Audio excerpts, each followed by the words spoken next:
ကျေးတော်ရှင်ဆရာတော်ရှင်သူမြတ်ကြီးဖေ။ယနေ့ည1385ခုနှစ်တပေါင်းလပြည့်ကျော်12ရက်2024ခုနှစ်ဧပြီလ9ရက်တောက်ကြနေ့ညဓမ္မဒါနကုသိုလ်ရှင်များဖြစ်ကြသောဖခင်ကြီးဦးတင်မောင်မိခင်ကြီးဒေါ်အောင်ကြည်တို့အားရည်စူး၍သာသမီမြေတစုမန္တလေးမြို့ဥပေါဒေါ်စန်းညော့မိသားစုဝဲလွန်သူမိခင်ကြီးဒေါ်ခင်ခင်ကြီးအားရည်စူး၍ကိုစီသူအောင်မမေချိုချိုထွန်းမိသားစုဥယျင်စန်းဒေါ်တင့်တဲ့မောင်နှမအားရည်စူး၍ဒေါ်ဝင်းဖြူဖြူ48နှစ်ပြည့်မွေးနေ့လူအသက်89နှစ်ပြည့်အဖွားဒေါ်တင်တင်မွေးနေ့လူနှင့်သာသမီမြေတစုဦးဆိုင်မျိုးမြင့်ဤ83နှစ်ပြည့်မွေးနေ့လူမိဘများအမှုထား၍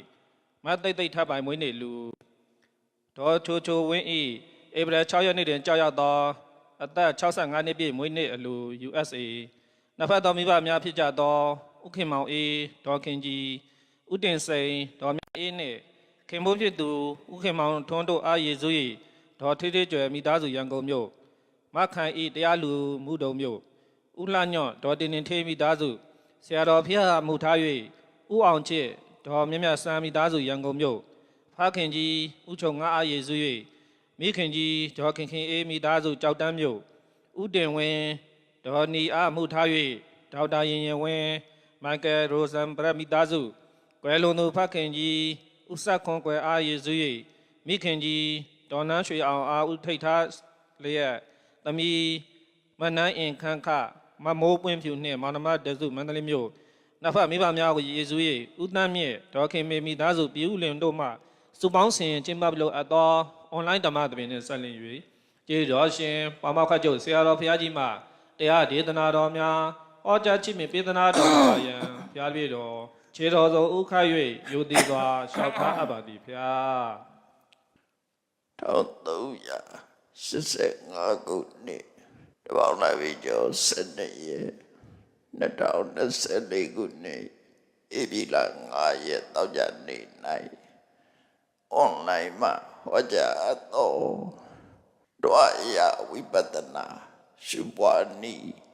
တရားဒေသနာတော်ဒွါရဝိပဿနာရသဗျာဟောတဲ့နှစ်တုပ်ရှိတယ်ဒွါရတုပ်ဆိုတဲ့နှစ်တုပ်ရှိဒွါရဆိုတာအစုံလို့ဆိုလို့တယ်ပေါ့နှစ်ခုပါတဲ့အရာတစ်ခုနှစ်ပိုင်းရှိတဲ့အရာတစ်ခုအဲ့ဒါနဲ့ပတ်သက်ပြီးတော့ဝိပဿနာရှုဖို့ကိုဟောတဲ့တုပ်တယ်တိတိကျကျ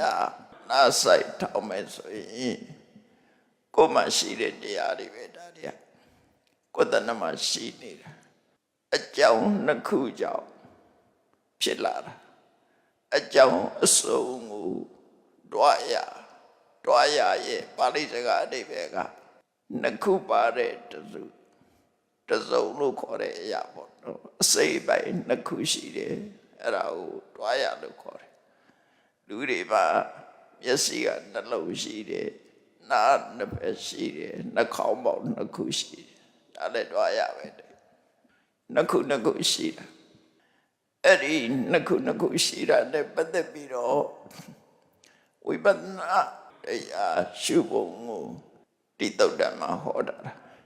ဒီသုတ်တံကတန်ယုတ်တနိကေသတ္တယတနာဝေကတန်ယုတ်ပါဠိတော်မှာဟောတာတဲ့ဝိပဿနာရှုပွားနည်းပဲဒါကြောင့်မို့ဒွါရဝိပဿနာရှုပွားနည်းဝိပဿနာတရားအထုတ်ခြင်းတဲ့ပုဂ္ဂိုလ်တွေဟာကိုယ်မှာရှိတာကိုရှုပြီးတော့ဝိပဿနာဘယ်လိုအထုတ်မလဲတရားနဲ့ခါလာမှာသီလစောင့်တည်ပြီးတော့အလုံးတရားနာယူပြီးတော့ဝိပဿနာတရားအထုတ်ခြင်းနဲ့ဆိုရင်အဲ့ဒီအထုတ်နည်းတစ်ခုပြောပြအလွန်ကြီးခက်ခဲတာမဟုတ်ဘူးဝိပဿနာတရားဆိုတာသမာဓိရဖို့ကြိုးစားရတာမဟုတ်ဘူးအသိဉာဏ်ဖြစ်ဖို့ကြိုးစားအာယုသမာဓိဆိုတာအာယုတစ်ခုတည်းပေါ်မှာစိတ်ကိုတည်ငြိမ်နေအောင်လုပ်တာသမာဓိနော်အခုကအာယုတစ်ခုတည်းပေါ်မှာစိတ်ငြိမ်နေအောင်လုပ်ရမှာမဟုတ်ဘူးစဉ်းစားရမှာဖြစ်တယ်အကြောင်းအကျိုးစဉ်းကျင်သုံးသပ်ရမှာဖြစ်တယ် အဲ့ဒီစဉ္ညင်သုံးသက်မှုဆိုတာဝိပဿနာဒါဘုဝိပဿနာဆိုတာထူးခြားတဲ့အမြင်ထူးခြားစွာရှုမြင်မှုအဲ့ဒီရှုပုံလေးတွေကိုမြတ်စွာဘုရားအရှင်းရှင်းလေးဟောတာဘုရားဟောတာလောက်ရှင်းတာမရှိဘူးမြတ်စွာဘုရားအယတ်35နဲ့ပြောထားတာပဲကဲအဲ့ဒီသုတ္တလေးကိုစပြီးတော့ကြည့်အောင်ကိုယ်မှမျက်စိရှိတာပဲ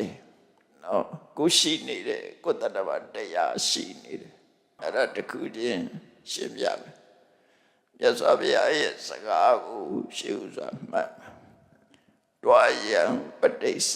ဝိညာဏံသဗ္ဗောတိတွာယံဝတ္ထုအာယုံအကြောင်းနှမျိုးကိုပဋိစ္စဆွဲမိ၍ဝိညာဏဝိညာဉ်လို့ခေါ်တဲ့စိတ်သည်သဗ္ဗောတိဖြစ်လာ၏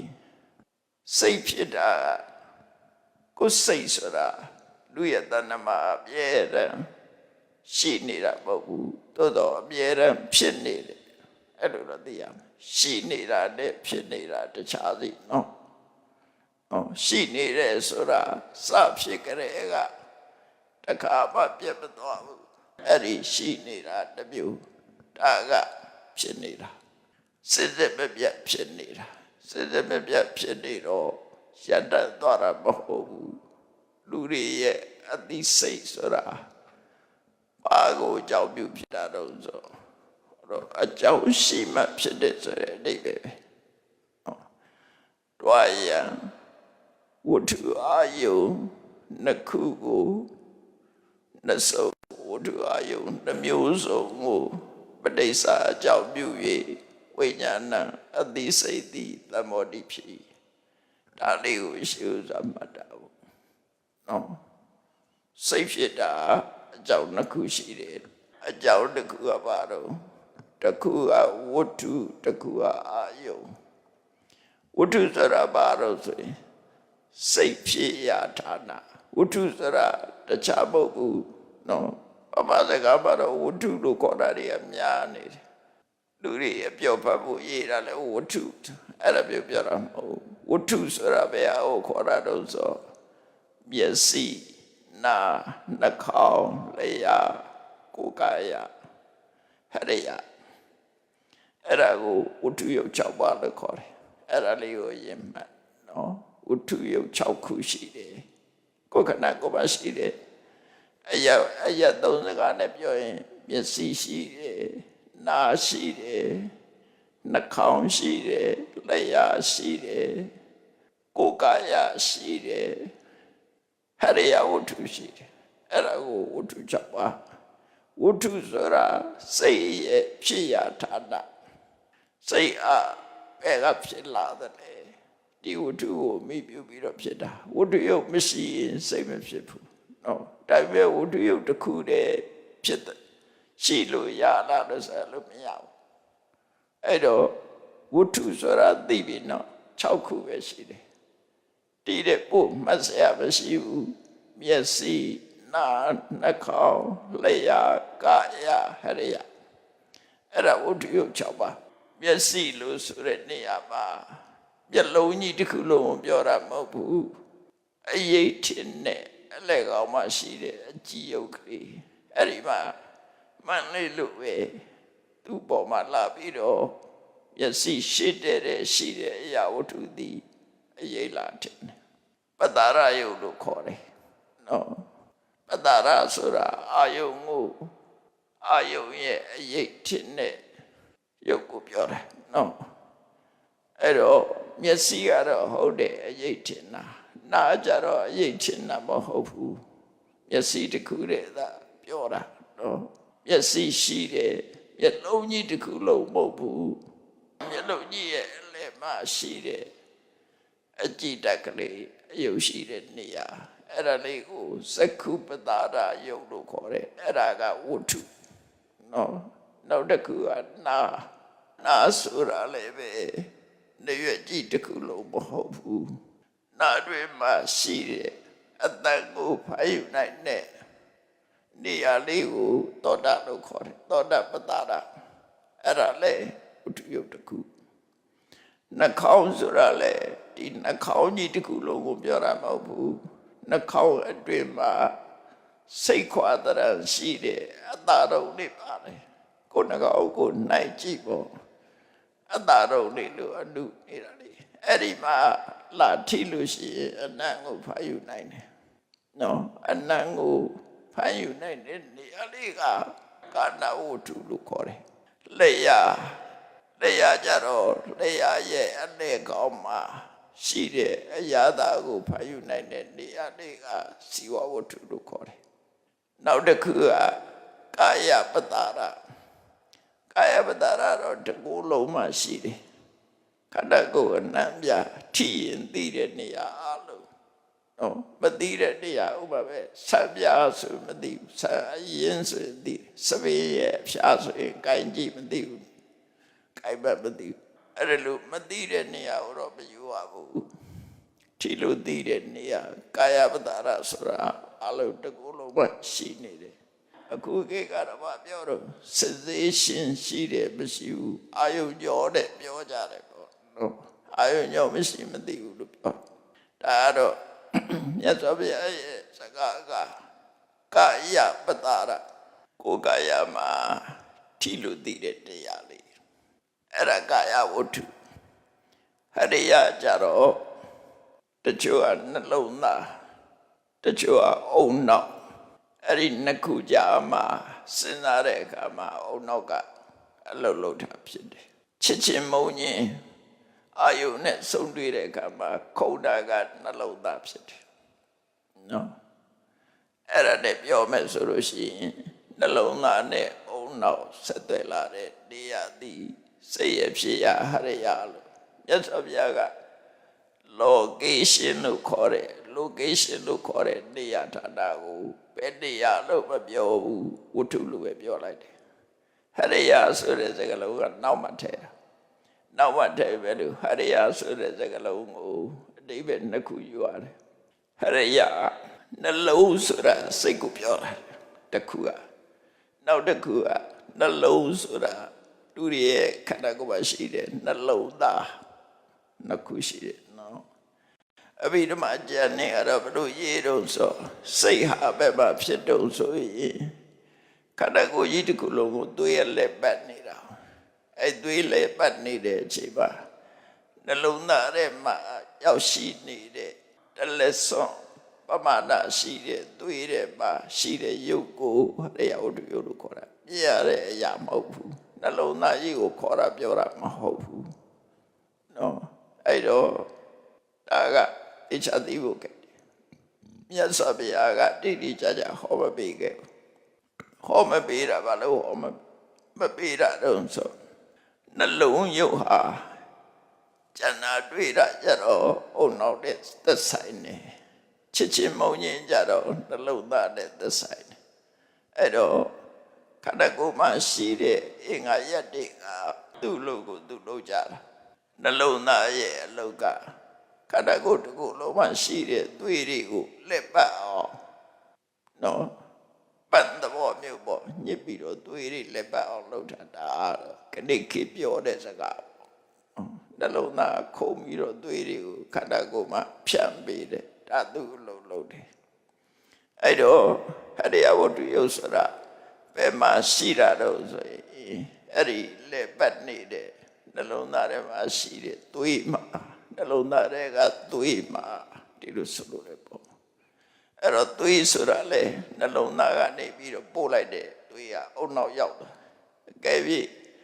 အုံနောက်ကိုသွေးပို့တာမရောက်ဘူးဆိုလို့ရှိရင်ဒီလူအသိနိုင်တာမရှိဘူးနော်သိနိုင်တာမရှိဘူးအုံနောက်ထဲမှာသွေးမရောက်ဘူးဆိုရင်လူအသိစိတ်ရှိမှာမဟုတ်ဘူးအဲ့ဒါကြောင့်ဘုလို့ဟရိယဝတ္ထုဆိုတဲ့နေရာမှာနှလုံးသားကြီးလည်းပြောလို့မရဘူးလို့အဲ့တော့ရေပုံရပဲမှတ်ထားဖို့စိတ်ဖြစ်တဲ့နေရာအခြားစိတ်ဖြစ်တဲ့နေရာကိုဟရိယဝတ္ထုလို့ခေါ်တယ်အဲ့လိုပဲမှတ်ထားတဲ့အဲ့တော့စိတ်ဖြစ်တဲ့နေရာက6ခုရှိတယ်နော်မျက်စိနာနှာခေါင်းလျှာ ကိုယ်ကာယဟရိယအဲ့ဒါကိုဝတ္ထုယုတ်6ပါးလို့ခေါ်တယ်အဲ့ဒီမှာမျက်စိမှာရှိတဲ့စိတ်ဖြစ်ရတာကကံကြောင့်ဖြစ်တာဘယ်သူမှအတူလုပ်လို့မရဘူးနော် artificial နဲ့လုပ်လို့ရှိရင်အစစ်မဟုတ်ဘူးအစစ်မဟုတ်တဲ့အာကပဂတိမျက်စိကို artificial နဲ့အစားထိုးလို့မရသေးဘူးတမန်စဉ်းစားတတ်တာတော့ဖြစ်လိမ့်မယ်ဘာကြောင့်လဲဆိုရင်မျက်စိကိုအစားထိုးပြီးမြင်အောင်ကိုယ်နိုင်တာကလေးဒီမရှိသေးဘူးနော်အဲ့တော့မျက်စိကကံကြောင့်ဖြစ်တဲ့ယုတ်ဒါဗုဒ္ဓတရားတော်အရာကံကပေးတဲ့ယုတ်နော်မျက်စိကယုတ်တရားကံကပေးတာအတန်ကိုဖန်ယူနိုင်တဲ့သောတာပတ္တရာဆိုတာလေကံကပေးတာကံကြောင့်ရတာနော်ဗိတ္တိပိုင်ကမ္မပေါ့ produce ပိုင်ကမ္မကံကနေထုတ်လုပ်တာကံကပြုလုပ်ထားတာ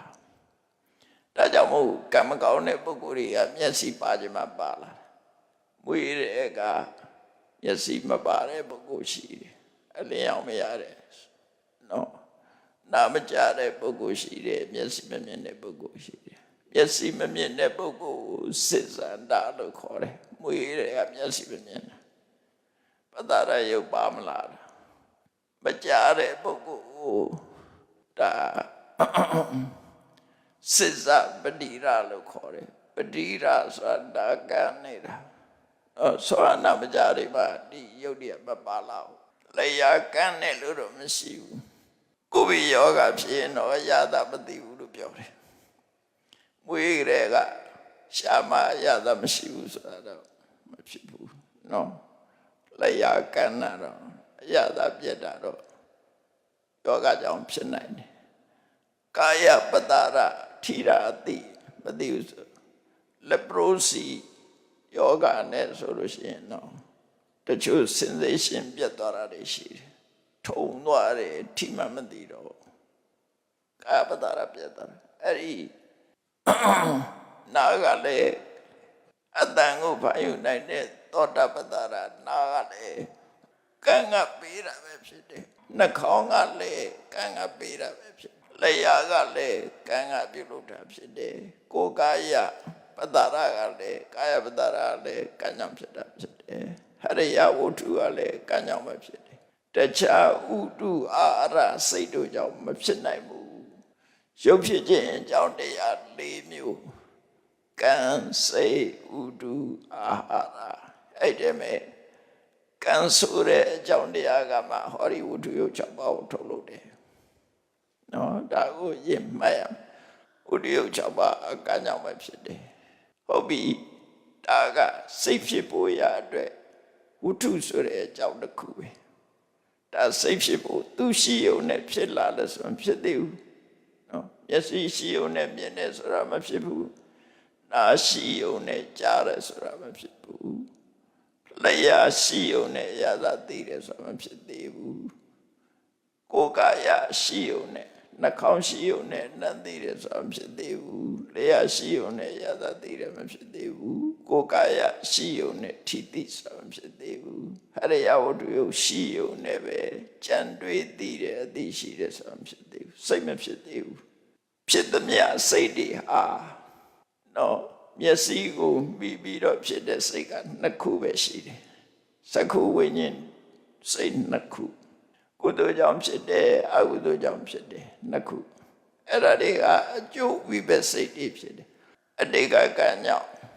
မျက်စိဆိုတာရတာအဲ့ဒီမျက်စိကိုမိပြုပြီးတော့ဖြစ်တဲ့သက္ခုဝိညာဉ်စိတ်ကလည်းပဲကံကြောင့်ပဲဖြစ်တယ်တခြားအကြောင်းကြောင့်မဖြစ်နိုင်ဘူးတို့တူပဲနာသောတာဝိနာကနာဆိုတဲ့ပတ္တရယုတ်ကလည်းပဲကံကြောင့်ဖြစ်တယ်အဲ့ဒီပတ္တရယုတ်ကိုမြည်ပြီးတော့ဖြစ်လာတဲ့စိတ်ကလည်းဇာတိစိတ်ကနှစ်ခုရှိတယ်သူကလည်းပဲကံကြောင့်ပဲဖြစ်တယ်လျှာပေါ်မှာအရသာသိတဲ့စိတ်လျှာကလည်းကံကြောင့်ဖြစ်တယ်အရသာသိတဲ့စိတ်ကလည်းပဲကံကြောင့်ပဲဖြစ်တယ်နော်ကံမရှိရင်အဲ့ဒါတွေမဖြစ်ဘူးကံအထုတ်လို့တယ်ဘယ်ကံနှုတ်ဆိုရင်အတိတ်ဘဝကံခုဘဝကံမဟုတ်ဘူးအတိတ်ဘဝကံကနေထုတ်လို့တယ် ကိုယ်ကာယထီလို့သိတယ်ဆိုတဲ့ကာယပတာရယုတ်ကလည်းကံကြောင့်ဖြစ်တယ်အဲ့ဒီကိုယ်ကာယပေါ်မှာမိပြုပြီးတော့သိတဲ့စိတ်ကနှစ်ခုရှိတယ်အဲ့ဒီစိတ်နှစ်ခုကလည်းပဲကံကြောင့်ပဲဖြစ်တယ်နော်အတိတ်ကကံကနေပြီးလို့ဖြစ်တယ်အဲ့တော့မျက်စိနဲ့ပတ်သက်တဲ့စိတ်ကနှစ်ခုနားနဲ့ပတ်သက်တဲ့စိတ်ကနှစ်ခုလျှာနဲ့ပတ်သက်တဲ့စိတ်ကနှာခေါင်းနဲ့ပတ်သက်တဲ့စိတ်ကနှစ်ခုလျှာနဲ့ပတ်သက်တဲ့စိတ်ကနှစ်ခုကိုယ်ကာယနဲ့ပတ်သက်တဲ့စိတ်ကနှစ်ခုဆိုအဲ့ဒါကိုဝိညာဏစိတ်10ခုလို့ခေါ်တယ်နော်ဝိညာဏစိတ်10ခုအဲ့ဒါဒီအကံကြောင့်ဖြစ်တာလေနောက်တစ်ခုကဟရိယဝတ္ထုလို့ခေါ်တယ်ကံကြောင့်ဖြစ်တဲ့ဝတ္ထုယုတ်ကိုမိပြုပြီးတော့စိတ်တွေကြတော့ဒီ10ခုမှတပါစိတ်89ရှိတယ်ပဲဒီ10ခုမှတပါကျန်တဲ့စိတ်တွေအလုံးကဟရိယဝတ္ထုကြောင့်ဖြစ်ဟရိယဝတ္ထုပေါ်မှာမိဖြစ်တာအဲ့တော့တွေးသိလို့ဖြစ်တဲ့စိတ်တွေကပိုများတယ်နော်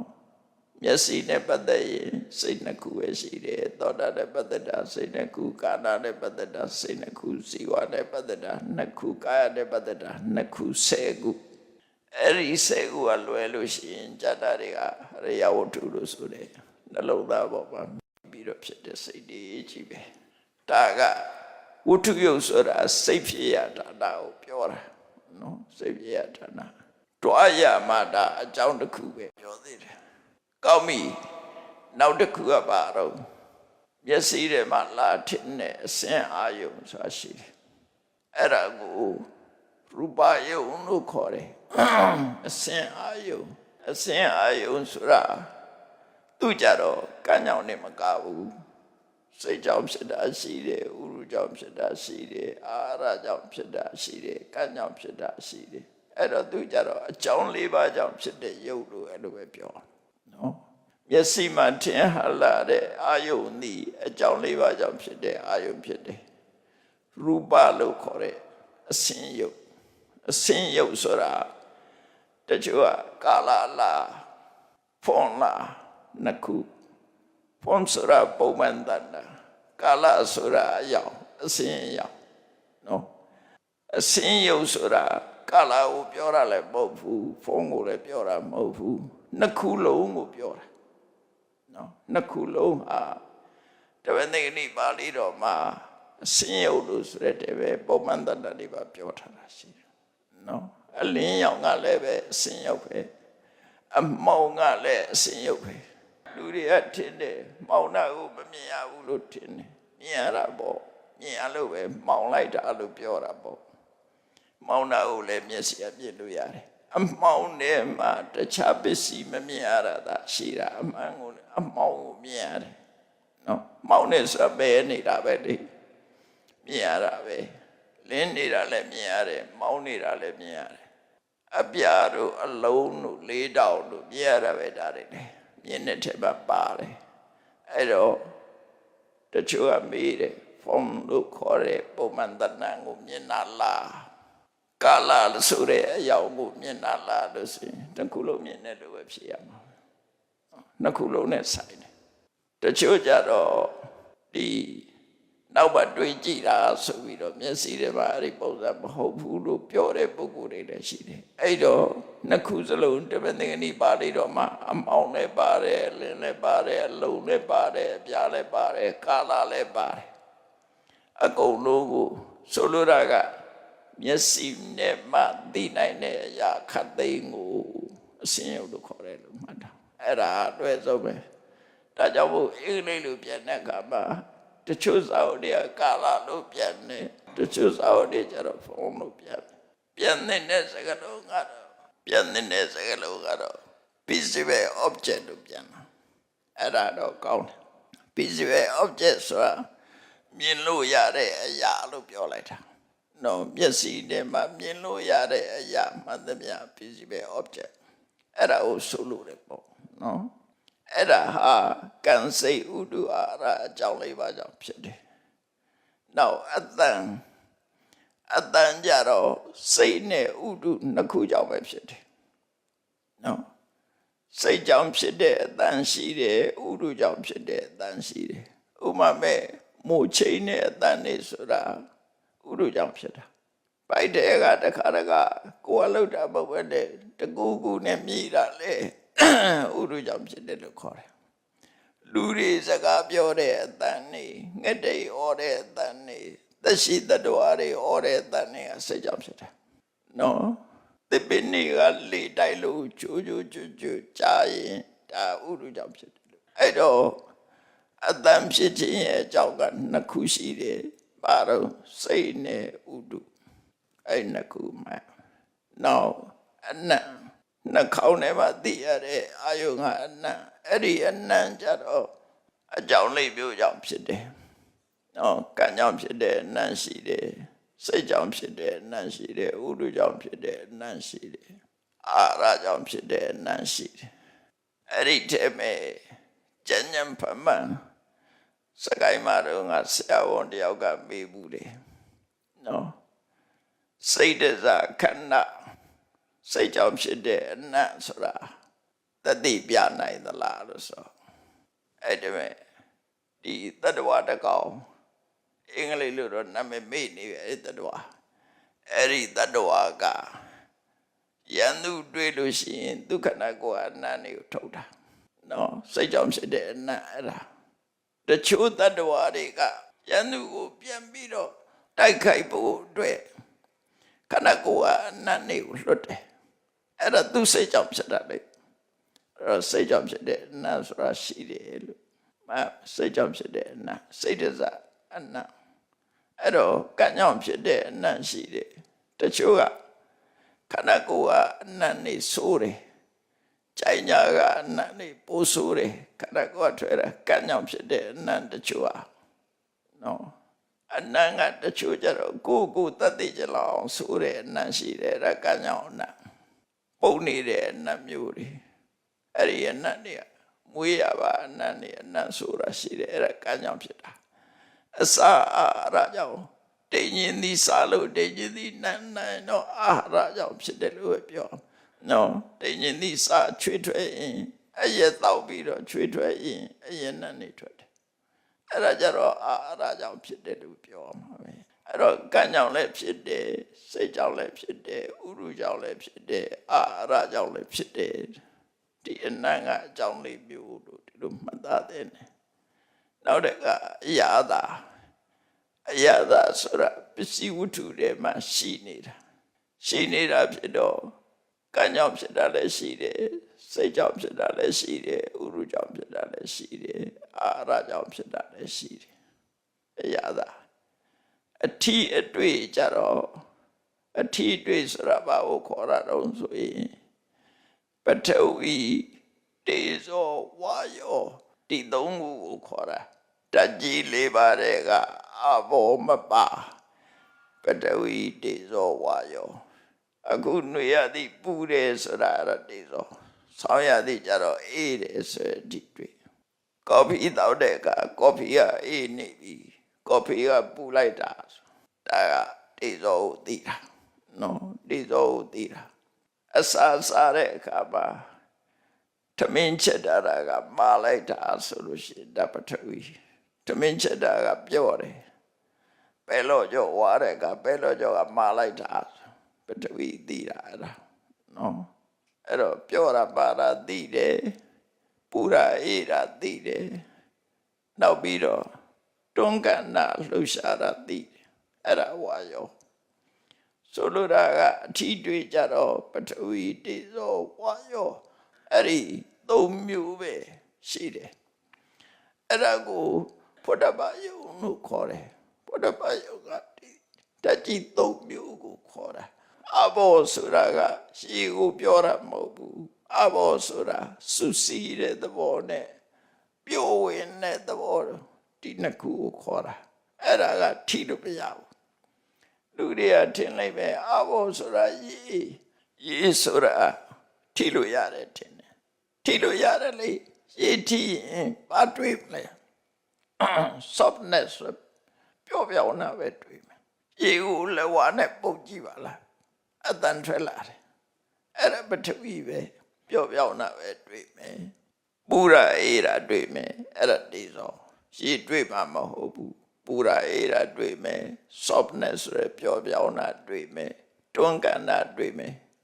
အဲ့ဒါတွေကအဘောမဟုတ်ဘူးအဘောကစိတ်နဲ့ပဲသိနိုင်တယ်နော်စိတ်နဲ့ပဲသိလို့ရတယ်ကျုံမုံတွေကိုရေလေးထည့်ပြီးတော့နှဲလိုက်တဲ့အခါကျတော့အတုံးဖြစ်လာတယ်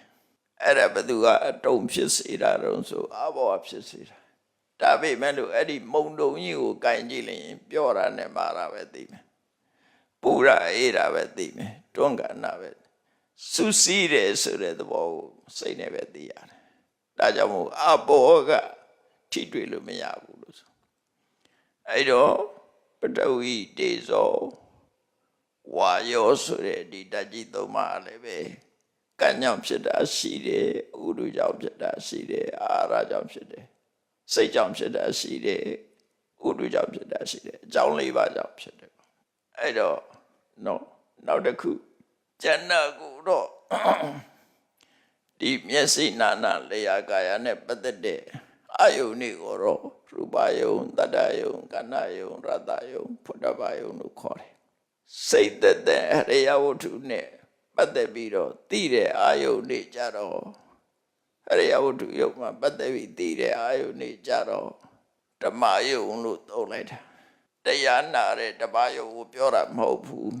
နော်စိတ်နဲ့သိရတဲ့သဘာဝလို့ပြောတာစိတ်နဲ့ပဲကြံတွေးပြီးတော့သိရတဲ့ဓမ္မတက္ကတလေကြတော့ဓမ္မလို့သုံးလိုက်တဲ့အရာကအရာဓမ္မကျဲတယ်အတိပ္ပယ်ကြတော့သူနေရာနဲ့သူယူရတယ်စကားဆိုတာသူနေရာနဲ့ပဲသူယူလို့ရတယ်ဒါကြောင့်မလို့စကားမှန်လို့ရှိရင် definition ဆိုတာရှိတယ်ကတ္တထားတယ်မကတ္တရင်စကားကသိကျဲသွားတယ်သိကျဲသွားလို့သူကတ္တတဲ့သူမှတ်ရတယ်အဲ့တော့ဟုတ်ပြီစိတ်ဖြစ်ဖို့အကြောင်းပေါင်းလိုက်ပဲဆိုလို့ရှိရင်စိတ်ဖြစ်ခြင်းအကြောင်းကဝတ္ထုယုတ်6ပါးနဲ့အာယုတ်6ပါးအဲ့ဒီဝတ္ထုအာယုတ်နှစ်ခုစုံညင်းသည်စိတ်ဖြစ်ခြင်းအကြောင်းဖြစ်တယ်လို့အဲ့လိုဆိုလို့တယ်နော်အဲ့ဒါကိုပြောတာဓွာယဆိုတာဝတ္ထုတစ်ခုတည်းနဲ့လည်းစိတ်မဖြစ်ဘူးအာယုတ်တစ်ခုတည်းနဲ့လည်းစိတ်မဖြစ်ဘူးဝတ္ထုအာယုန်နှစ်ခုပေါင်းစုံလိုက်တဲ့အခါမှာဒီစိတ်ဖြစ်တာဖြစ်တယ်နော်အဲ့ဒါကိုမြတ်စွာဘုရားပြောတာတွာယံပဋိစ္စဝိညာဏံသံဘောတိတွာယံဝတ္ထုအာယုန်နှမျိုးစုံကိုပဋိစ္စအကြောင်းပြု၍ဝိညာဏံအသိစိတ်သည်သံဘောတိဖြစ်အဲ့တော့အဲ့ဒီနှစ်ခုကိုဝိပဿနာဘယ်လိုရှုမလဲဆိုတာမြတ်စွာဘုရားတွာယဝိပဿနာလို့ခေါ်တယ်နော်ကိုယ့်ကိုကြည့်လိုက်ရင်သိတယ်ကိုယ့်ကိုကြည့်လိုက်ရင်သိတယ်မျက်စိတစ်ခုတည်းနဲ့မျက်နှာဆိုတာဖြစ်လားမဖြစ်ဘူးမျက်စိတဲ့ဘာလားထင်ဟတ်တဲ့အစင်အာယုန်တစ်ခုတည်းနဲ့မျက်နှာဆိုတာဖြစ်လားမဖြစ်ဘူးမျက်စိနဲ့အစင်အာယုန်ဆုံးလိုက်တဲ့အခါမှာမြင်သိစိတ်ဆိုတဲ့ဝိညာဉ်လေးပေါ်လာတာနော်ဝိညာဏဆိုတဲ့အသိစိတ်လေးပေါ်လာတာအဲ့တော့အသိစိတ်ဖြစ်ဖို့ရအတွက်အကြောင်းနှစ်ခုလို့ပြောတယ်အဲ့တော့ဒီနေရာမှာစဉ်းစားစရာတစ်ခုပြောပြဒါက present cause လို့ခေါ်တယ်မျက်မှောက်လက်ရှိဆိုတော့လက်ဝါးတစ်ဖက်တည်းတီးလို့ရှိရင်မကြဘူးအသက်မထွက်ဘူးလက်ဝါးနှစ်ဖက်တီးမှအသက်ထွက်တယ်နော်နှစ်ခုကြမှအသက်ထွက်တယ်အဲ့ဒါလို့ပဲမျက်စိတစ်ခုတည်းကလည်းမြင်နိုင်ဆိုတဲ့စိတ်ပဲဖြစ်ဘူးရူပယုံဆိုတဲ့အစင်အာယုံတစ်ခုတည်းနဲ့လည်းမြင်နေဆိုတာမဖြစ်ဘူးအဲ့ဒီနှစ်ခုပေါင်းစပ်မှုဟာတိုက်ခိုက်မှုတစ်ခုပဲထိခိုက်မှုတစ်ခုပဲလက်ဝါးနှစ်ခုထိလိုက်တဲ့အခါမှာအသံထွက်လာသလိုပဲမျက်စိနဲ့အစင်ဆုံးလိုက်တဲ့အချိန်မှာအသိစိတ်တွေပေါ်လာတယ်အဲ့ဒါပြောတာတွာယံဝတ္ထုအာယုံနှမျိုးစုံကိုပဋိစ္စအကြောင်းပြု၍မိပြု၍ဝိညာဏအသိစိတ်သည်သံဘောတိဖြစ်အဲ့ဒါကိုကြည့်လိုက်ပဲဆိုရင်စိတ်ဆိုတာကိုယ့်ရဲ့နဲ့မှအမြဲဖြစ်နေတာမဟုတ်ဘူးလို့ဆိုလို့တယ်နော်ကိုယ့်ရဲ့နဲ့မှအမြဲဖြစ်နေတာမဟုတ်ဘူး ဒီအကြောင်းနှစ်ခုဆုံးမှဖြစ်တာအဲ့ဒါကိုတစ်ချက်မှတ်တာနော်အမြဲတမ်းဖြစ်နေမှာမဟုတ်ဘူးအကြောင်းနှစ်ခုဆုံးလိုက်မှဖြစ်တာဆိုပါစို့ထင်ရှားအောင်ပြောမယ်ဆိုရင်စီကိုဒီတိုင်းချိတ်တာဘယ်သူမှမတီးဘူးဆိုစီတန်ထွက်မှာမဟုတ်ဘူးနော်လက်နဲ့ဖြစ်စေတုံနဲ့ဖြစ်စေစီမျက်နှာပြင်ကိုပုတ်လိုက်မှစီတန်ထွက်တယ်အဲ့ဒါလို့ပဲမျက်စိရှိုံနဲ့သိစိတ်မဖြစ်ဘူးအစင်အာယုံရှိနေုံနဲ့မျက်စိမဖြစ်သိစိတ်မဖြစ်ဘူးအဲ့ဒီနှစ်ခုဆုံးလိုက်ခြင်းသည်အသိစိတ်ဖြစ်ခြင်းအကြောင်းပဲဖြစ်တယ်ဆိုပြီးတော့မြတ်စွာဘုရားကမေခွန်းထုတ်လိုက်တယ်ကထင်းစာဘိက္ခုဤတွားရပဋိစ္စဝိညာဏသဗ္ဗောတိဝတ္ထုအယုံနှစ်ခုကိုပေါင်းမှအသိစိတ်ဖြစ်တယ်ဆိုတာဘယ်လိုလဲတဲ့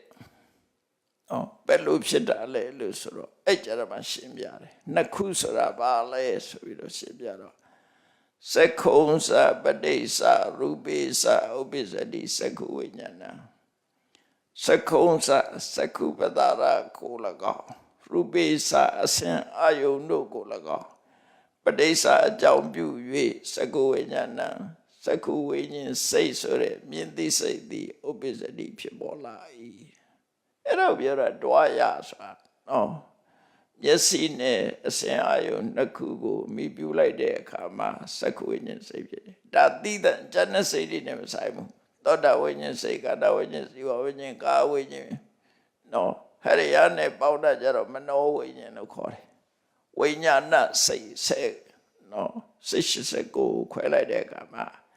စက္ခုဝိညာဉ်စိတ်သောတာဝိညာဉ်စိတ်ကာတဝိညာဉ်စိတ်ဇီဝဝိညာဉ်စိတ်ကာယဝိညာဉ်စိတ်နောက်ပြီးတော့မနောဝိညာဉ်စိတ်အလုံးကမနောဝိညာဉ်စိတ်ဝိညာဏ6ခုအဲ့ဒီမဲ့ဝိညာဏပပါတဲ့မနောဆိုတဲ့စိတ်ကတတ်တတ်ရှိသေးတယ်နော်အဲ့ဒီတော့အဲ့တော့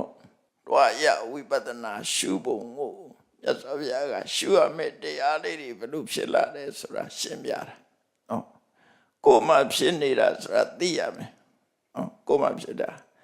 မျက်စိနဲ့အစဉ်ဒီနှစ်ခုကိုအကြောင်းပြုပြီးတော့မြင်သိစိတ်ဖြစ်လာဒါပစ္စုပန်အကြောင်းကိုပြောတာသောတော်ကပြောခဲ့တယ်မြင်သိစိတ်ဆိုတာအတိတ်ကံကြောင့်ဖြစ်လာတဲ့ဝိပဿစိတ်ဖြစ်တယ်အတိတ်ကံကထုတ်လုပ်ခဲ့တာဖြစ်တယ်ဒါဖြင့်မျက်စိနဲ့အစဉ်အာယုံကဘာလို့ဆိုရင် supporting condition သူတို့ကြတော့ပစ္စုပန်အကြောင်းတရားနှစ်ခုကိုပြောတာပဋ္ဌာန်းနဲ့ပြောမယ်ဆိုရင်မျက်စိကပုရိသတာပစ္စယောနော်စက္ခုကဒီစိတ်ကိုပုရိသတာတတ္တိနဲ့ကျေစုပြုတယ်နေသယတတ္တိနဲ့ကျေစုပြုတယ်အဋ္ဌိတတ္တိအဝိကတတတ္တိနဲ့ကျေစုပြုတယ်ပဋ္ဌာန်းကြတော့အဲ့လိုလာတာစက္ခုရှိမှစက္ခုမျက်စိသည်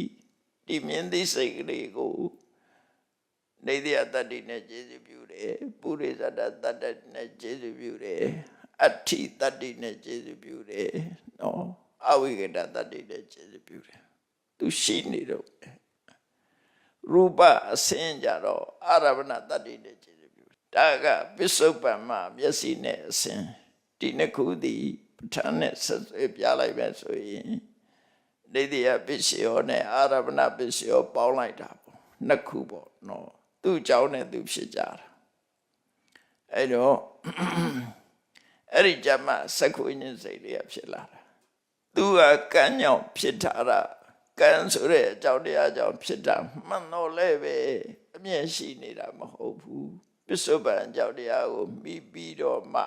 ဖြစ်လာနိုင်သို့တော့စနကတတ္တိလို့ဆိုတဲ့ producing cause ကတော့ကံပဲအတိတ်ကံကလုပ်ပေးလိုက်တာအကယ်၍အတိတ်ကံကမလုပ်ပေးဘူးဆိုရင်စက္ခုဝိညာဉ်စိတ်ပဲဖြစ်တော့ဥပမာလူတယောက်မျက်စိပြတ်သွားရင်လည်းစက္ခုဝိညာဉ်စိတ်ဆိုတာဖြစ်တော့မျက်စိယောဂတဲ့တယောက်မျက်စိကွဲသွားတယ်ရှည်တဲ့ညောက်ကွဲတာပဲဖြစ်ဖြစ်ခြားတစ်ခုကြောင့်ကွဲသွားရင်မြင်သိစိတ်ပဲဖြစ်တော့ဘယ်တော့မှမဖြစ်နိုင်တော့ဒီဘဝမှာနော်အဲ့ဒါကြောင့်မလို့ဒါကအကြောင်းတရားကံက အတိတ်ကံသည် producing cause ထုတ်လို့တဲ့အကြောင်းအခုပြောတဲ့သက္ကုပ္ပတာရနဲ့အစဉ်အာယုန်ဒီနှစ်ခုဆုံးမိခြင်းသည် supporting condition supporting cause သူတို့ကိုအမိပြုပြီးတော့မှသက္ကုဝိညာဉ်စိတ်လေးဖြစ်တာသို့တော့သက္ကုဝိညာဉ်စိတ်လေးရဲ့အကြောင်းတရားအစစ်ကဘယ်သူတို့ကံတရားပဲနော်ကံကြောင့်ဖြစ်တာသူကအဲ့လိုတော့ပေါ့အဲ့တော့ဒါကိုယ်တဏ္ဍမှာဖြစ်နေတာလူတိုင်းမှာဖြစ်နေတဲ့ဟာပဲနော်ဘယ်နှခုရှိသွားလဲမျက်စိအကြောင်းသိပြီမျက်စိထဲမှာထင်ပေါ်လာတဲ့အစဉ်အာယုံအကြောင်းသိပြီဒါယုတ်နှစ်ခုအဲ့ဒီယုတ်နှစ်ခုပေါင်းစပ်လိုက်တဲ့အခါမှာသက္ကုဝိညာဉ်ဆိုတဲ့မြင်သိစိတ်ကလေးဖြစ်လာတာသက္ကုဝိညာဉ်ဆိုတဲ့မြင်သိစိတ်လေးဖြစ်လာပြီအဲ့ဒါကိုဝိပဿနာဘယ်လိုရှုမလဲဒါလူတိုင်းပဲကိုယ့်ကိုကြည့်လိုက်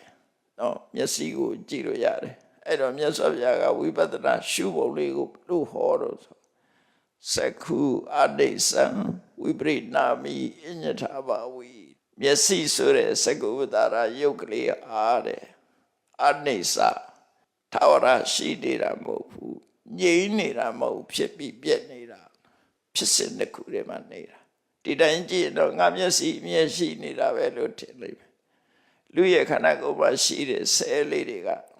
ပေါ်လာလိုက်ပျောက်သွားလိုက်ပေါ်လာလိုက်ပျောက်သွားလိုက်လို့ဖြစ်နေနော်အဲ့တော့မျက်စိဆိုတာအမြဲတမ်းတစ်ခါတည်းရှိနေတာမဟုတ်ဘူးရှိပတိလို့ပဲမျက်စိကကလေးမျက်စိနဲ့လူကြီးမျက်စိမတူတော့ဘူးနော်ကြည်တာမကြည်တာကွဲပြားခြားတာလားငြိမ်းနေတာမဟုတ်ဘူးဥပမာပန်းလေးတစ်ပွင့်မဲ့ကြည့်လိုက်ဒီပန်းလေးကဒီတိုင်းနေတာမဟုတ်ဘူးလေတဖြည်းဖြည်းရင်လာတယ်ပြီးရင်ညှိုးလာတယ်ပြီးရင်ခြောက်သွားတယ်ဟောပြောင်းလဲမှုနဲ့နေတာအဲ့ပြောင်းလဲမှုတွေကိုလူတွေကမသိတာဘာကြောင့်မသိတာတော့ဆိုတတိကိမဲ့နေလို့မသိတာစူးစမ်းသုံးသပ်ဆင်ခြင်မှုမရှိလို့သိတာမသိတာထို့တူရဲ့မျက်စိဟာသက္ခုအဒိသံသက္ကုဝတ္တရာယုတ်လေးဟာထာဝရမဟုတ်ဘူးဖြစ်ပေါ်လာလိုက်ပျောက်သွားလိုက်ဖြစ်ပေါ်လာလိုက်ပျောက်သွားအတိအတိလဲနေတာစိတ်16ချက်ဖြစ်ပြီးရင်တခါအတိတစ်ခုဖြစ်တာလဲနေတာအပြဲတာပျောက်လဲနေတာဝိပရိနာမိတဲ့အနိစ္စဆိုတာမမြဲတာဝိပရိနာမဆိုတာပြောင်းလဲနေတာပြောင်းလဲနေတယ်ဆိုတာကပဂတိအနေထားကနေပြီးတော့ရုပ်လျော်သွားတာကိုပြောတာနော်အဲ့ဒါလည်းသဘောပေါက်ရမယ်မမြဲဘူးဆိုတာဟုတ်လားဖြစ်လာပြီးရင်ပြတ်သွားတာဝိပရိနာမဆိုတာဖြစ်တာတောင်မှပထမဖြစ်တာနဲ့ဒုတိယဖြစ်တာမတူဒါကြောင့်ဘုလို့မျက်စိကလည်းတဖြည်းဖြည်းမှုတ်လာတာရှိတယ်နော်အားရရောလာတာရှိတယ်ဝိပရိနာမအစိုးပဲရောက်သွားတယ်အညထာဘာဝီတမျိုးတစ်ပုံပြောင်းသွားတယ်လက်ရှိအနေထားမဟုတ်တော့ပန်းမွင့်လေးကြည့်လိုက်လေအညထာဘာဝီစာပထမဆုံးကအဖူးလေးကနေပွင့်လာတယ်ပွင့်လာတဲ့အခါမှာလန်းလန်းဆန်းဆန်းရှိတယ်နောက်တစ်ခါကျတော့ရင့်လာတယ်ရှင်းလာပြီးတော့ကျန်းလာတယ်ကျန်းလာပြီးတဲ့အခါမှာနွမ်းလာတယ်နွမ်းလာပြီးတော့ကြွေကြသွားဟောအဲ့ဒါဝိပရိနာမိအညထာဘာဝီပြောင်းလဲနေတာတစ်ခုနဲ့တစ်ခုအပြည့်တမ်းရှိနေတာမဟုတ်ဘူးလို့ဒီလိုပြောတာနော်အဲ့ဒီစကလုံးတွေကိုပြတ်စပြလို့ဟောတာသက္ခုပတ္တရာယုတ်တိအဒိသံဖြစ်ပြီးရင်ပြည့်စည်သွားတာဖြစ်သောကြောင့်မမြဲဘူးဝိပရိနာမိပြောင်းလဲပြီးတော့သွားတယ်အညထာဘာဝီတမျိုးတစ်ပုံဖြစ်သွားတယ်ရှိတဲ့အနေထားတစ်ခုမဟုတ်ပဲနဲ့တခြားအနေထားတစ်ခုရောက်သွားတယ်ဒါအဒိသသောမျက်စိကိုရှုတာနောက်အစင်အာယုံကိုရူပအစင်အာယုံတို့သည်သူကြတော့ပလူရဲနဲ့သုံးတာဘာလို့လို့ဆိုအစင်အာယုံဆိုတာတစ်ခုတည်းမဟုတ်အများကြီးပဲကြည့်တာနော်ပကြည့်ကားကြည့်ကြည့်လိုက်မယ်ဆိုလို့ရှိရင်ရုပ်ပုံတွေအများကြီးတွေ့လိမ့်မယ်တပင်းနေတို့ကာလာတွေတို့မျက်စိတွေမှာအလုံးကတပြိုင်နဲ့လို့ပေါ်လာတာဒါကြောင့်မို့ပလူရဲနဲ့ပဲသုံးတယ်မြတ်စွာဘုရားကတကယ်စတိကြတာ မျက်လုံးတစ်လုံးနဲ့မှမြင်စရာတွေအများကြီးလေကြည့်လိုက်ပဲဆိုရင်မျိုးစုံမြင်တာဒါကြောင့်ဘုလို့ရူပါလို့ဘဟုဝုတ်တို့ခေါ်တဲ့ပလူရိုက်နဲ့သုံးလိုက်တာနော်အစင်အာယုန်တို့သည်အနိစ္စဖြစ်ပြီးနေပျောက်ကွယ်သွားကြလို့မမြဲကြဘူးနောက်ထပ်ပြန်ဖြစ်တဲ့အခါမှာလည်းဝိပရိနာမိပြောင်းလဲသွားကြတယ်အညထာဘဝီပုံစံပြောင်းသွားတယ်တခြားတစ်မျိုးဖြစ်သွားတယ်အညထာဘဝီဝိပရိနာမိနော်ပြောင်းလဲသွားကြတယ်အညထာဘဝီနော်တခြားပုံစံနဲ့ဖြစ်သွားကြတယ်မျက်စိကိုလည်းဝိပဿနာရှုတယ်အစင်အာယုံကိုလည်းဝိပဿနာရှုတယ်ရှုပြီးတဲ့အခါကျတော့ဘာပြောလိုက်တယ်လဲဆိုစက္ခုဝိညာဉ်စိတ်ကိုရှုဖို့ကြတော့ဘယ်လိုပြောတော့ယောပိပစ္စယောယောပိဟေတုယောပိပစ္စယောစက္ခုဝိညာဏတ္တဥပါဒာယသောပိဟေတုသောပိပစ္စယောအဒိသောဝိပရိနာမိယထာဘဝီအဲ့တော့မျက်စိကလည်းပဲမမြဲဘူးအစင်အာယုံကလည်းမမြဲဘူးမမြဲတဲ့ဟာနှစ်ခုကိုအမိပြုပြီးတော့ဖြစ်ပေါ်လာတဲ့စက္ခုဝိညာဉ်စိတ်ကရောပဲမြဲမလဲအဲ့တော့ပြောတာနော်သူရဲ့အကြောင်းတရားကမှမမြဲတာအဲ့ဒီအကြောင်းတရားကိုအမိပြုပြီးတော့စိတ်ဟာဘယ်လိုလုပ်ပြီးတော့မြဲနိုင်မလဲသိတတ်တဲ့အမေကမွေးတဲ့အမေဖေကမွေးတဲ့လူဟာပဲမသိပဲရှိမလားအမေဖေကလည်းသိတယ်အမေဖေသိလို့သားသမီးလည်းသိတယ်ဒီလိုဆိုလိုတာနော်သူရဲ့အကြောင်းတရားကသိလို့အကြောင်းတရားကမှမမြဲလို့မမြဲတဲ့အကြောင်းတရားကိုမိပြီးတော့ဖြစ်တဲ့စက္ကဝိညာဉ်စိတ်အပဲမမြဲမလဲအဲ့လိုဆိုလို့ရပေါ့နော်အဲ့တော့အကြောင်းတရားဖြစ်တဲ့စက္ကဝိညာဉ်စိတ်ကလည်းမမြဲဘူးပြောင်းလဲတတ်တယ်တစ်မျိုးတစ်ပုံဖြစ်လက်တယ်အနိစ္စံခောပိကဝေပစ္စယပဋိစ္စဥပ္ပန္နစက္ခုဝိညာဏံကုတောနိစ္စံဘဝိတ္တိကြောင်းကျိုးစဉ်းစားခိုင်းတာမြတ်စွာဘုရားအကြောင်းတရားမမြဲတဲ့အကြောင်းတရားကိုဆွဲပြီးတော့ဖြစ်တဲ့စက္ခုဝိညာဉ်စိတ်အဘယ်လိုလုံးမြဲနိုင်မလဲမမြဲတာကိုအကြောင်းပြုပြီးတော့ဖြစ်တဲ့အကြောင်းတရားကမမြဲတာသူအကျိုးတရားဘယ်လိုလုံးမြဲမလဲမမြဲဘူးဆိုတာကိုမြတ်စွာဘုရားကရှင်းပြောပြတာအဲ့ဒါဒွါယဝိပဿနာလို့ခေါ်တယ်နော်အဲ့ဒါကိုအသေးစိတ်စဉ်းစားကြည့်ရမယ်အဲ့ဒါလို့စဉ်းစားကြည့်ရင်ကိုယ့်မျက်စိလေးကိုအာရုံပြုမျက်စိတွေမှာပေါ်လာတဲ့အစင်ကိုအာရုံပြုမျက်စိကလည်းမမြဲဘူးဆင်ကလည်းမမြဲဘူးအဲ့ဒီမျက်စိနဲ့အစင်တစ်ခုကိုကြောက်ပြုပြီးတော့ဖြစ်ပေါ်လာတဲ့စက္ခုဝိညာဉ်စိတ်အဲ့ဒီစက္ခုဝိညာဉ်စိတ်ကလည်းမမြဲဘူးဘာဖြစ်လို့မမြဲသလဲမမြဲတဲ့အရာကိုဆွဲပြီးတော့ဖြစ်လို့မမြဲတာဒါထင်ရှားအောင်ကြောက်ပြတာနော်အဲ့ဒါကြောင့်တွားရဝိပဿနာမျက်စိဟောတယ်လို့ပဲနောက်ဆက်ပြီးတော့ဟောတာတွေရှိသေးတယ်အသေးစိတ်နောက်တစ်ခါနောက်ရက်ဒီကြမှာဆက်ပြီးတော့ပြောမယ်တလောက်ဆိုလို့ရှိရင်နော်တွားရဝိပဿနာရဲ့သဘောတရားကိုနားလည်နိုင်ပြီပေါ့အသေးစိတ်နားလည်နိုင်အဲ့ဒါလို့နားလည်ဖို့အတွက်မြတ်စွာဘုရားကတွားရဝိပဿနာရှုနည်းကိုတန်ယုဒတိကေသာလယရဏတန်ယုတွားရသုတ်တံမှာဟောထားတဲ့ဤစနစ်ပဲဒါနော်အဲ့ဒီနည်းနဲ့ဝိပဿနာရှုပါကိုကြည့်ပြီးတော့ဝိပဿနာအဲ့ဒါလို့ဝိပဿနာရှုတဲ့အခါမှာကိုယ်ခန္ဓာကိုယ်မှာမြဲတယ်ဆိုတာဘာတစ်ခုမှတွေ့ပါမဟုတ်ဘူးမမြဲဘူးဆိုတဲ့သဘောတရားတွေကိုသိရှိနားလည်နိုင်တဲ့အခါဘာဖြစ်လာလဲတွေ့တာမှုတွေတတ်မဲ့မှုတွေကိုရှော့ချနိုင်နောက်ဆုံးဖယ်ရှားပြနိုင်တွေ့တာမှုတတ်မဲ့မှုတွေဖယ်ရှားမှတောကဆိုရဖယ်ရှားနိုင်မှာဖြစ်တယ်တောကဖယ်ရှားမှစိတ်နှလုံးအေးချမ်းမှုကိုရမှာဖြစ်တယ်တောကရှိနေတဲ့ပြဘယ်တော့မှစိတ်နှလုံးအေးချမ်းမှုရမှာမဟုတ်ဘူးအဲ့ဒီစိတ်နှလုံးအေးချမ်းမှုဆိုတာကိုရရှိဖို့အတွက်တွေ့တာမှုဖယ်ရမယ်တွေ့တာမှုဖယ်မှတောကကိုဖယ်နိုင်တယ်ဆိုတာကိုတတိထားပြီးတော့တွားရဝိပဿနာတရားကို ရှုပွားနိုင်ရန်ကြိုးစားအထောက်နိုင်ကြပါစေကုန်သတည်း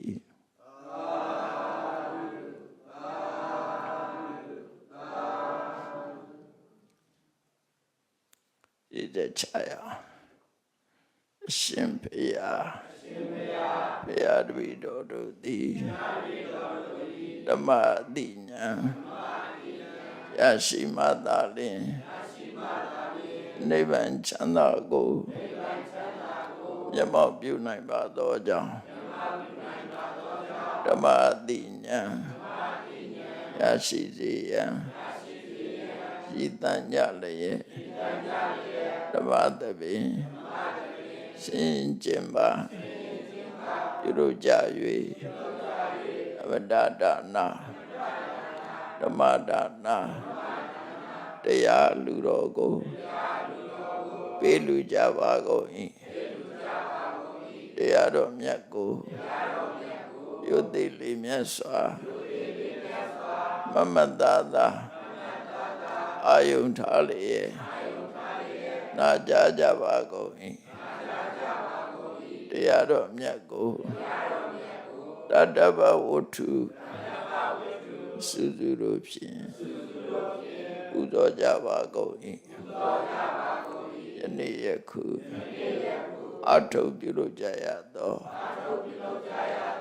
ဤကောင်းမှုဤကုသိုလ်စုစုသည်နိဗ္ဗာန်ချမ်းသာ၏အကြောင်းထောက်ပံ့ဖြစ်ပါစေတည်းဤကောင်းမှုဤဘုရားကကိုအမိအဖာအဖို့ဖွာဆွေမျိုးညတိတို့အားကုသိုလ်အမြတ်ဝေငှပါကုန်၏သာသနာတော်ဆောင်နှင့်လောကဆောင်နှင့်တို့အားကုသိုလ်အမြတ်ဝေငှပါကုန်၏31ဘုံကျင့်နေကုန်သောလုံးစုံများစွာတတ္တဝါတို့သည်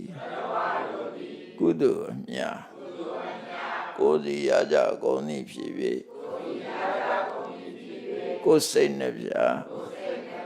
ချမ်းသာကြသည်ဖြစ်ကြပါစေကုန်သတည်း